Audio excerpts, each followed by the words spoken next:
अस्सलामुअलैकुम नाजरीन, तारीख की दुनिया में खुश आमदेद। मुझे डॉक्टर अली कहते हैं और आज की वीडियो इंतहाई इंफॉर्मेटिव और हमेशा की तरह दिलचस्प है। इसको आखिर तक जरूर देखिएगा। नाज़रीन, क्या आपने सोचा कभी कि एक ऐसा भी परिंदा हो सकता है जो कि इंसान की शक्ल का हो और उसका मुंह शेर जितना बड़ा हो? या नाज़रीन, आज इसी परिंदे के बारे में हम बात करेंगे। ये परिंदा कब और कहां पे था? वीडियो की तफसील में जाने से पहले हमारे चैनल को सब्सक्राइब कर लीजिए और बेल आइकन को जरूर दबा दीजिएगा ताकि हमारी आने वाली वीडियो सबसे पहले आप तक पहुंच सकें।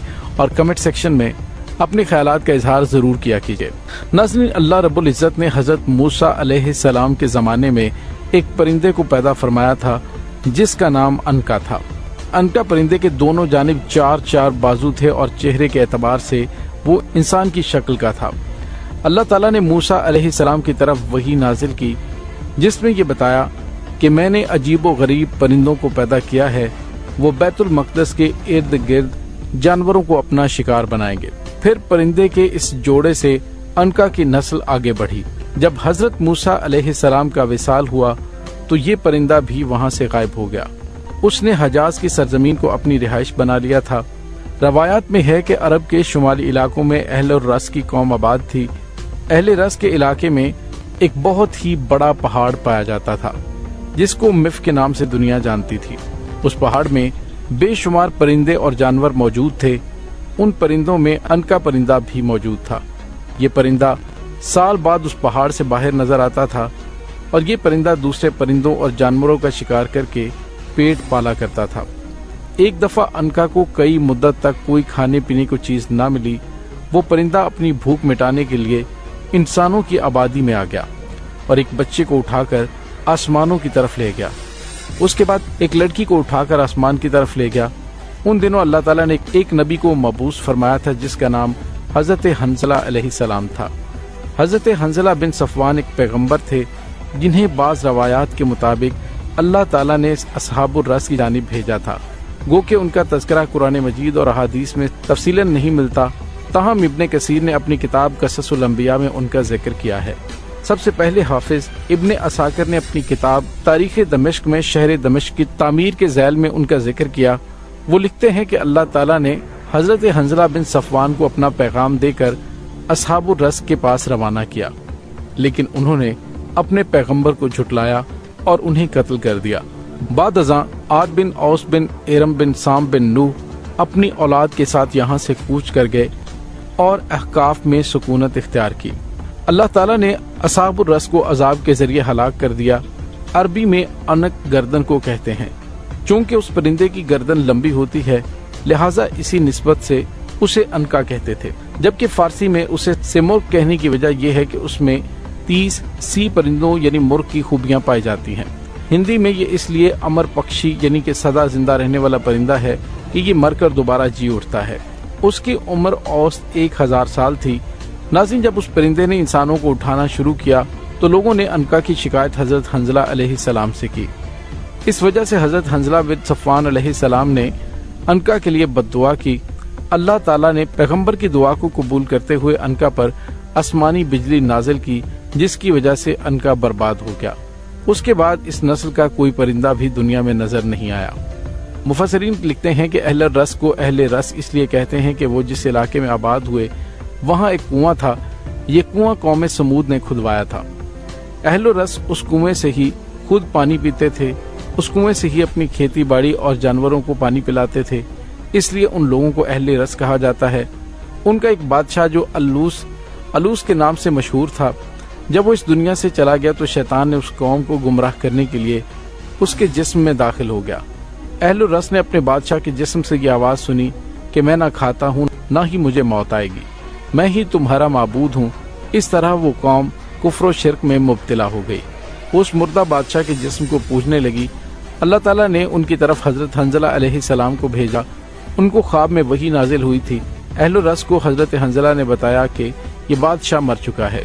ये बादशाह की रूह नहीं बल्कि ये तो शैतान आप सबको गुमराह करने में लगा हुआ है। तुम सब शिर्क से तौबा करके अल्लाह के सिवा किसी की इबादत मत करो। वो कौम हजरत हंज़ला अलैहिस्सलाम की बातें सुनकर आपके दुश्मन हो गए। बात यहाँ तक जा पहुँची کہ ان لوگوں نے اپنے پیغمبر کو شہید کر دیا. آپ علیہ السلام کو شہید کرنے کے بعد اس کنویں میں پھینک دیا تھا. اللہ تعالیٰ کی طرف سے اس قوم پر یہ عذاب نازل ہوا کہ وہ کنواں بالکل ہی خشک ہو گیا. جب کنواں خشک ہوا تو کچھ دنوں کے اندر اس قوم کے سب لوگ پیاسے ہی مر گئے. درندوں نے ان لوگوں پر حملہ کر کے ان سب کی لاشوں کو کھا لیا. اس طرح اہل رس کا یہ علاقہ سنسان ہو گیا اور ریگستان میں تبدیل ہو گیا. عنقا پرندہ بہت ہی عجیب و غریب اور دور دراز پرواز کرتا تھا. تاریخ کی کتابوں میں ملتا ہے کہ عنقا سورج کے غروب ہونے کے مقام پر پایا جاتا تھا. جسم و جسامت کے اعتبار سے یہ پرندہ بہت ہی بڑا تھا. یہ ہاتھیوں کو اس طرح سے اٹھا کر لے جاتا تھا جیسے چیل اپنے شکار کو بآسانی اٹھا کر لے جاتی ہے. عنقا جب آسمان کی طرف پرواز کرتا تو اس کے پروں سے ایسی آواز آتی کہ جیسے آسمانی بجلی گرج رہی ہو. یہ پرندہ کئی 100 سال تک زندہ رہتا تھا. یہ سب پرندوں سے خوبصورت پرندہ ہوتا تھا اور بعض تاریخ دانوں کا خیال ہے کہ عنقا صرف ایک افسانوی پرندے کا نام ہے، لیکن بہت ہی قدیم تاریخ کی کتابوں میں کہانیوں میں عنقا کا ذکر مختلف ناموں سے ملتا ہے. قدیم مصر کی تاریخ میں عنقا کو بینو نام سے جانا جاتا تھا، جس کی مثال مصر کے قدیم کھنڈرات میں نظر آتی ہے. کہا جاتا ہے کہ قدیم مصر میں عنقا کا ایک مندر بھی موجود تھا، جس مندر میں عنقا سال کے بعد چکر لگاتا تھا. ہندو مذہب میں عنقا سے ملتا جلتا ایک پرندہ گرودا کے نام سے مشہور ہوا، جسے دیوتاؤں کی سواری مانا گیا، جو اس کائنات میں اڑنے کی حیثیت رکھتا تھا. ہندو مائٹولوجی میں گدودا کو پرندے کا راجا مانا جاتا تھا. اس پرندے کا جسم انسان کی طرح ہوتا ہے. ان کے ہاتھ اور پاؤں ایک بڑے بازو کی طرح نظر آتے ہیں. اگر ہم چینی لوگوں کی بات کریں اور ان کی کہانیوں کی بات کریں تو وہاں پر بھی ایک بہت شاندار پرندہ پایا جاتا ہے جس کو فینگ وان کہا جاتا تھا. یہ پرندہ بہت ہی اچھی آواز کا مالک تھا. چین کے لوگوں کا کہنا ہے کہ یہ پرندہ جس جگہ سے گزرتا وہاں خوشحالی آ جاتی تھی. اسی طرح یہودیوں کی کتابوں میں بھی اس پرندے کا نام ملتا ہے، جس کے بارے میں کہا جاتا ہے کہ یہ پرندہ جنت کے باغوں کے پرندوں میں سے ایک پرندہ ہے اور یہ پرندہ حضرت آدم علیہ السلام کے آنے کے بعد اس دنیا میں بھیجا گیا تھا. جبکہ گریگ پرندے کا ذکر بھی ملتا ہے، جس کا چہرہ شیر اور جسم گریفن، اور رومن میتھولوجی میں اس کو کنگ آف بیسٹ کہا جاتا ہے. قدیم رومانی گریفن اس کو دولت اور خوشحالی کی علامت سمجھتے تھے.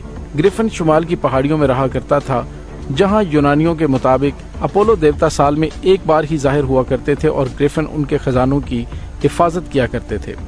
ایک تاریخ دان کے مطابق جب سکندر اعظم دنیا کو فتح کرنے کے لیے نکلا تو اس کا سامنا گریفن سے ہوا، جسے اس نے پکڑ کر قید کر لیا، اور کہا جاتا ہے کہ سکندر اس پرندے پر سوار ہو کر 7 دن کے سفر پر بھی روانہ ہوا تھا.